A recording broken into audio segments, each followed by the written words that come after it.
I'm talking to Jace Hall. He is the founder of Monolith Productions, and we're going to ask him a couple questions about his career and about his internet show, the Jace Hall Show. So I wanted to ask you just a little bit about how you got into producing games in the first place. Was this something that you kind of always wanted to do? Not really, actually. I grew up playing. Well, first of all, thanks for having me on your show. It is a pleasure to be here. No problem. Now, secondly is, basically, I grew up playing video games all the time. I just loved them. From, the old Atari through the Commodore computers, through the Amiga and Apple and IBMs and all the whole thing.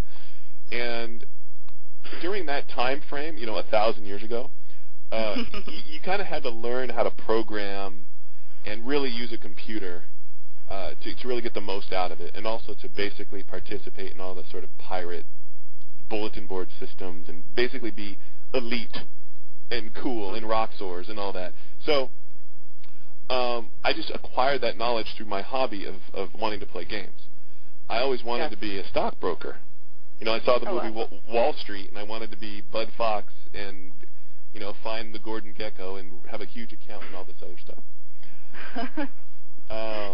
So, that's what I wanted to do. But, as fate would have it, I wound up getting a job at a software company called Broderbund Software, and I worked in the quality assurance department testing games, and they quickly discovered that I had a lot of computer skills that I hadn't, put on my resume, because I didn't think anything of it. Do you think riding a bike is some sort of skill? It's just something you do. Right. So they transferred me to programming, and I started programming there, and then I got recruited to another company up in the Pacific Northwest to do some programming. And then I started a company with four of my friends, Monolith Productions, in 1994 when I was 23, to make video games. Really, we started off as sort of a contract house that would just do engineering work. We were doing work with Microsoft on their all-new DirectX technology. But it just evolved to video games because all of us just played them all the time. Cool. And wow. That's where it started. You clearly have pretty much the best job ever as far as gaming goes. You've been credited on so many games too. You're credited for SimCity 3000, World of Warcraft, the 300 game, The Matrix Online. Is there any experience working on any of these games that you remember the most, or what was really the best I guess maybe your favorite experience working on a game? Some of the favorite games that I've worked on or played were early on in Monolith's development because I had more time to play them. So gotcha. it wasn't that I remember when we released Blood, I was playing that all the time at Monolith. We were playing Bloodbath, and it was awesome. And because at the time we were working on just that and another project called Shogo Mobile Armor Division. So there was a lot more time. And so we played a lot, but and then as we progressed, our games got better and better. We did No One Lives Forever and Alien vs. Predator 2, and they were all fun, but I had less time to enjoy them. So by default, Gotcha. The earlier games tend to be slightly more favored in terms of play time, just because I had more time to do it. Gotcha. And obviously you're so busy now because you have the Jace Hall Show. And the show is already so successful. Can you tell us what was your idea? How did you come up with the idea for the show? Basically, I've watched, video game television programming, and I have found it to be serviceable but lacking in some particular areas. And a lot of it just related to the fact that it wasn't capturing really what the video game industry is about culturally. There's a if you go to the Game Developers Conference, right? There are a lot of sessions, and there's that learning and the networking that goes on, but there's other stuff that goes on which everybody also in the industry knows about, but it's the more interesting stuff. What's interesting to me is all the people who are making games, they're real people, but the industry is very company centric. There aren't really cults of personality the way Hollywood is.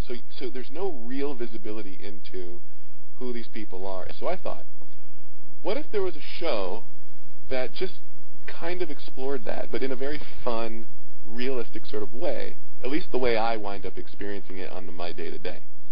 So I thought, okay, well, we'll film that. Then I started thinking, well, in my previous job running Warner Brothers Interactive, I ran into a lot of celebrities, all under the pretext of game playing. And, either they were playing a game or they were going to be in a game or they had questions about making games, something like that. And I thought, okay, it is clear that the game culture at large is touching almost everything. Like hip-hop does, hip-hop, it sort of permeates the culture. Well, video games are doing that now, too, but nobody's talking about it. No one's showing it from that way. Now, there are websites and there's places on the Internet where people will blog or write about it, and occasionally you'll see coverage that way. So I don't want to take anything away from the community that does touch upon it. And we shot something, and we put it together, and we looked at the show, and it was kind of this weird Curb Your Enthusiasm, Jimmy Kimmel thing.